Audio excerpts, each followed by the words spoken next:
I'm Darlene, and welcome to Super at 60. Well, today is all about the cookie. Well, I haven't quite started the holiday cookie season yet, but this is a cookie. When I saw it, it just kind of piqued my attention. I thought, I'm not quite ready to make a pumpkin pie, but I could make a cookie that's got pumpkin in it. It's got pumpkin, it's got maple, it's got brown sugar, it's got pumpkin pie spices, it's got cinnamon. Guys, this cookie is packed with all the goodness of the holiday season. I hope you'll join me in my kitchen right now as we get started on this fabulous, fabulous cookie. Oh, I hope it comes out good. Okay, down in the bowl here, I have 2 sticks of really, really soft butter. You can use salted or you can use unsalted. It really does not matter in this recipe. Whatever you have is just fine. And I'm gonna add 1 egg. And I'm gonna add some brown sugar. And that is going in. Oh, brown sugar. Now's the time where you wanna be saving some brown sugar because it comes into the stores. Hopefully we won't have any problems with getting brown sugar this year, but you can always make it, right? You can always make brown sugar. All right, let's lift this up and get that all nice and mixed together. All right, pumpkin puree is going in, and that's another thing you might want to stock up now is on the pumpkin puree. Not the pumpkin pie filling unless you have a recipe that calls for that, but for me, I don't have any recipes that call for that. But if you do, make sure you look, because I had a little bit of hard time finding some. Yeah, I did. All right, I need 4 tablespoons. Oh my goodness, 4 tablespoons of maple syrup. Yep, 4 tablespoons. Oh, this is so good. Oh my goodness, can you even imagine? 2, whoops, 3, and 4. And there we go. Come on, get it off there. You want every last drop. It's so good. And you want 1 teaspoon of vanilla. I have my homemade vanilla here. It's a beautiful thing this time of year. All right, let's give this a stir. It just takes a second. This batter comes together so quickly. All right, now we're gonna add in some flour. Something that I like to do with my flour, and I'll just show you real quick here. I always keep this little measuring cup, this little tin cup, and a spoon, like a teaspoon. I keep it down in my flour at all times, and I just, right before I'm ready to use my flour, I just give it a good stir, just like that. And it just makes that flour so nice and airy and fluffy. A lot of people measure this way just to make sure that the measurement is totally accurate. I think though, for me, after I've put my spoon in there and really run it around and lightened it up, it's pretty good the way it is. Level it off just like that and go ahead and put it in to whatever it is you're baking. That'll be just fine. All right, let's finish up here now. All right, here is the rest of my flour going in. Sorry there, I should probably put it in at that side. That is 2 1/4 cups of, and I'm using all-purpose flour today. And by the way, as always, the recipe, the full recipe, will be down below in the info department. All right. Whew, I'm making a mess today. It's gonna be, oh, this is gonna be a great cookie. Kitchen's a mess. Yeah, it's gonna be a great cookie. All right, let's take 1 teaspoon of baking soda. Go ahead and sprinkle that right in there with your flour. Give it a stir. Yep. Okay, and now I need some salt. A little bit of salt. Gotta have a little bit of salt in there. And 1.5, you need 1.5 teaspoons of pumpkin spice. Okay. So I can get this out. It's almost to the bottom. I have used so much cinnamon spice this season, my goodness. And I'm just getting started. And so it's 1.5. All right. Ooh, yummy, boy, that smells good. Okay. All right, let's give this a good stir. Whoops. There we go.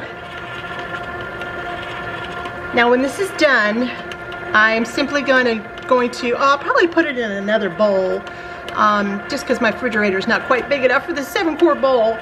And I will wrap it up tight and put it in there for about an hour. It is so good to refrigerate your cookie dough. Sometimes 3 days, sometimes up to a week. And that's usually what I do at Christmas time. I spend 1 day or 2 days making up all my cookie dough batters. I wrap them up and I put them in the refrigerator for, and I wait for the day when I'm gonna just bake them off. The flavors just mesh together so beautifully, and it really, really works. And it's a wonderful, wonderful tip to a great, great holiday cookie.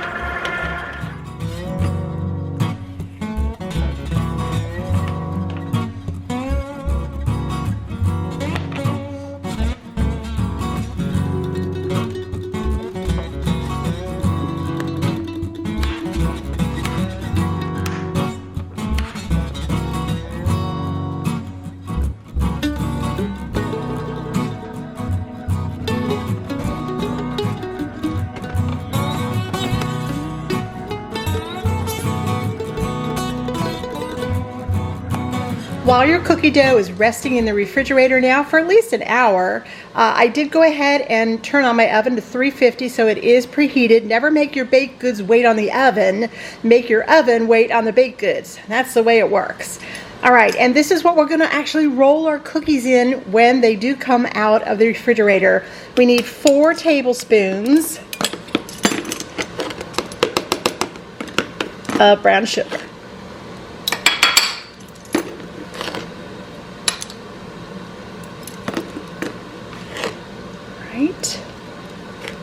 This recipe will make approximately 14 or 15 cookies.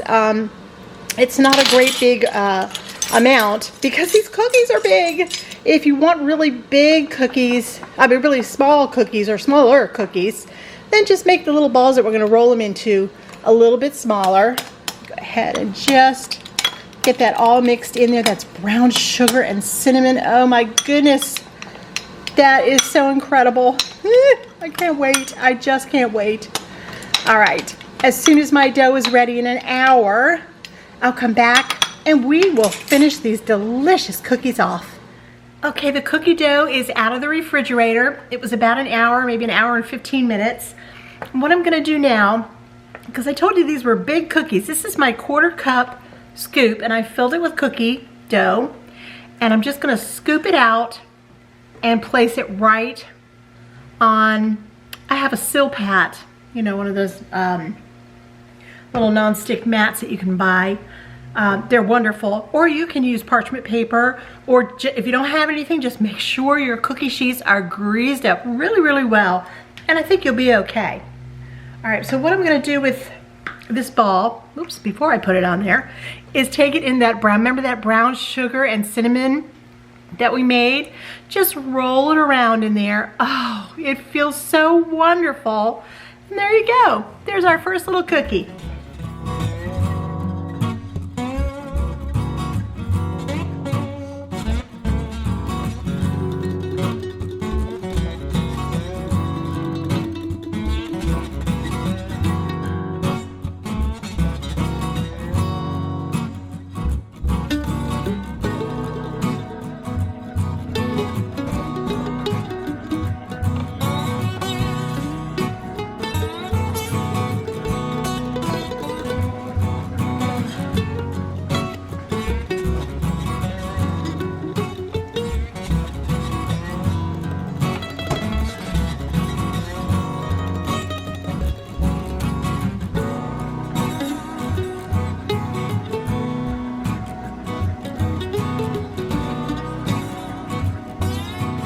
Well, that was very interesting, wasn't it? Yeah, I should have saved this cookie recipe for a Test Kitchen Tuesday, huh? Yep, I should have saved this one for Test Kitchen Tuesday. I should have saved this for Test Kitchen Tuesday. Oh, what have I done? Well, I'll tell you what, I've never had this happen before. The first time for everything, right? These cookies look so fantastic. I'm not going to tell you where I got the cookies from, the recipe from, because I don't want to hurt anyone's feelings. But I will say this is not, they do not look like what was shown, okay? And so the next question will be, but Darlene, do they taste good? And my answer to that would be a flat no. They don't even taste good. Just think of all the delicious flavors that went into this cookie, and they don't, I don't know, maybe it's me, but I don't think they taste good. Anyway, I told you they were big cookies, right? I told you they were big cookies. Well, they are big cookies. They are monstrous sized cookies, but they're odd. It's almost like they're burnt all the way around, but they're not. But they're soft and chewy. Well, this one's a little bit harder than some of them, but they're kind of lacy. Can you see that at all? Kind of a lacy look to them. I don't know. I have never. Let's break off a little piece here. Well, you can't. They're kind of bendy. I don't know. I give up. They're a mess. They're a mess. I'm a mess. Today was not good. But one thing good about today is it teaches me to maybe teach you that when something goes terribly wrong in the kitchen, it's not always bad. That's how some of the greatest recipes have come to be. So what I will do with these cookies, I will wait until they are totally cooled down. I will most likely crush them up in a baggie, and I will use them either as ice cream toppers, which I think would be delicious. But they're not that bad, you know, that they wouldn't be good on top of that. They just don't have a lot of flavor. So maybe some pumpkin ice cream would be delicious. I think there's apple pie ice cream I think I saw in the freezer section once. That would be pretty good. I really think that would be pretty good. I think what I'll also do is, if I want to crush them down even finer, like maybe in my food processor, and use it as a pie crust for a no-bake pie. I think that would work out really well. In fact, you may see me come back and try that. We'll see. But there you go. There's our cookie fail number 1 for Darlene. I'm so sorry. Oh. All right, guys. I'll see you next time on Super 60. Please come back. Please come back. I really do know how to cook. I really do know how to bake. I just had a terrible, miserable fail today, and I took you along with me. Oh well, leave me a comment below and make it nice, please. Oh boy, that was the last thing I should have said. Bye now, guys. Lord bless.